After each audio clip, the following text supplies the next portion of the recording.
Sahabat Fresh Juice dimanapun Anda berada, saya Yofi dan Natasha. Sesaat lagi kita akan mendengarkan Fresh Juice Kamis 23 Juli 2026 bersama Pastor Yandi Buntoro JDD dari Medan. Selamat mendengarkan.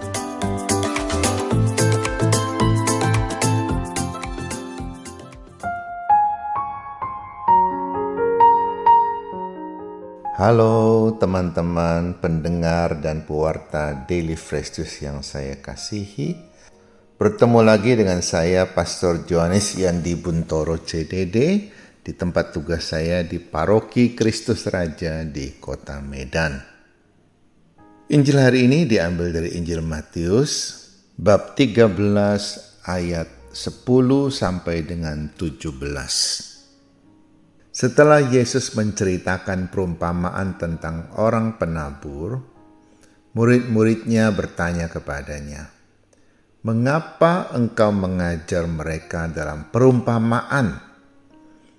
Jawab Yesus, "Kalian diberi karunia mengetahui rahasia kerajaan surga, tetapi orang-orang lain tidak. Karena barang siapa mempunyai, ia akan diberi lagi. Tetapi barang siapa tidak mempunyai, maka apapun yang ada padanya akan diambil juga. Itulah sebabnya aku mengajar mereka dengan perumpamaan. Karena biarpun melihat, mereka tidak tahu. Dan biarpun mendengar, mereka tidak menangkap dan tidak mengerti. Maka pada mereka genaplah nubuat Nabi Yesaya yang berbunyi, kalian akan mendengar dan mendengar lagi, namun tidak mengerti. Kalian akan melihat dan melihat lagi, namun tidak menanggap. Sebab hati bangsa ini telah menebal, dan matanya melekat tertutup, agar jangan mereka melihat dengan matanya, dan mendengar dengan telinganya, dan mengerti dengan hatinya, lalu berbalik sehingga kusembuhkan. Akan tetapi berbahagialah mata kalian, sebab melihat.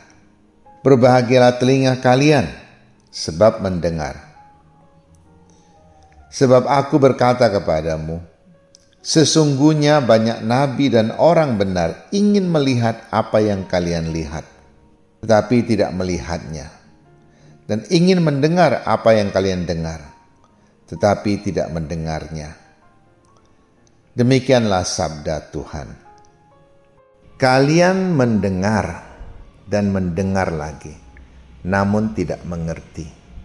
Sebab hati bangsa ini telah menebal dan matanya melekat tertutup, agar jangan mereka melihat dengan matanya dan mendengar dengan telinganya, dan mengerti dengan hatinya, lalu berbalik sehingga kusembuhkan. Apakah Tuhan tidak mau menyembuhkan orang? Atau sebaiknya saya berkata, apakah orang sungguh mau disembuhkan oleh Tuhan? Sebab ketika orang menolak untuk disembuhkan, tentu Tuhan tidak menyembuhkan.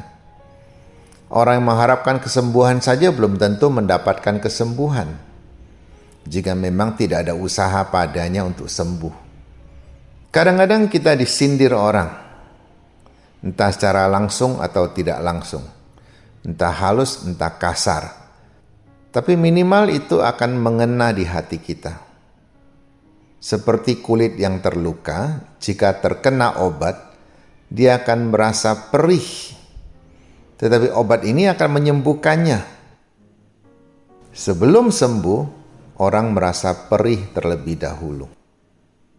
Masalahnya adalah, apakah sindiran itu menjadi obat atau hanya sekedar cairan yang menyakitkan saja, yang tidak membawa kesembuhan malah menambah sakit. Jadi tidak setiap firman Tuhan mengena di hati orang atau memberikan pengaruh pada seseorang untuk merubah hidupnya menjadi lebih baik. Terkadang firman hanya sekedar lewat. Terkadang firman hanya dipakai untuk menguntungkan diri sendiri. Karena itu banyaklah firman yang dihindari orang, yang tidak menyenangkan. Firman yang bagus-bagus dicatat. Tetapi ketika ada dalam situasi yang memerlukan firman itu untuk perbaikan diri, orang melupakannya atau bahkan menghindarinya. Itulah sikap yang menghindari kesembuhan. Jadi bukan Tuhan tidak mau menyembuhkan orang, tetapi orang menghindari kesembuhan karena enggan untuk bersakit-sakit dahulu. Terkadang dalam suatu khotbah orang merasa disindir. Bahkan kadang-kadang saking gelapnya hati merasa bahwa pengkhotbah itu sengaja menyindir dia. Katakanlah sengaja. Bukankah itu juga suatu obat untuk menyembuhkan engkau? Saya tidak katakan bahwa boleh mempermalukan orang dari atas mimbar. Tetapi firman Tuhan itu tidak bisa diubah. Yang bisa kita ubah adalah diri kita sendiri. Bukan firman yang harus mencocokkan diri sama dengan kemauan kita. Kita berpikir buruk, kita dendam pada orang, lalu kita ingin firman Tuhan juga mendukung dendam kita ini. Bahkan ada orang mendoakan supaya musuh-musuhnya mendapat celaka. Itu jelas bukan firman Tuhan. Dan juga bukan doa yang benar di hadapan Tuhan. Tuhan saja menginginkan orang bertobat dan memperbaiki diri, bukan supaya orang hancur. Ada orang yang gampang memahami sabda Tuhan. Ada orang yang harus melewati suatu cerita atau suatu perumpamaan, baru dia bisa menyangkutkan dengan kehidupannya sehari-hari. Kalau itu bisa membantu kita untuk memperbaiki diri, untuk menjadikan diri kita lebih benar lagi di hadapan Tuhan dan manusia, dan kita mau menangkapinya dengan kerja keras, dengan membuang segala pikiran buruk kita, serta berusaha menjadi baik di hadapan Tuhan, itulah obat yang baik untuk orang mendapatkan kesembuhan. Sabda Tuhan itu bukan pilihan. Sabda Tuhan adalah mutlak. Sebab dialah yang mencipta kita, dialah yang tahu bagaimana mengatur hidup kita. Dan kita dapat membuat keputusan, apakah saya sungguh mau sembuh atau saya tetap mau hidup dalam kegelapan dosa-dosa saya. Semoga Tuhan membantu kita semua orang-orang yang lemah ini. Amin. Marilah kita menerima berkat Tuhan. Tuhan bersamamu. Semoga kita bersama keluarga kita diberkati oleh Allah yang Maha Kuasa, Bapa dan Putra dan Roh Kudus. Amin. Sahabat Fresh Juice, kita baru saja mendengarkan Fresh Juice Kamis 23 Juli 2026. Terima kasih kepada Pastor Yandi untuk renungannya hari ini. Sampai berjumpa kembali dalam Fresh Juice edisi selanjutnya. Salam Fresh Juice.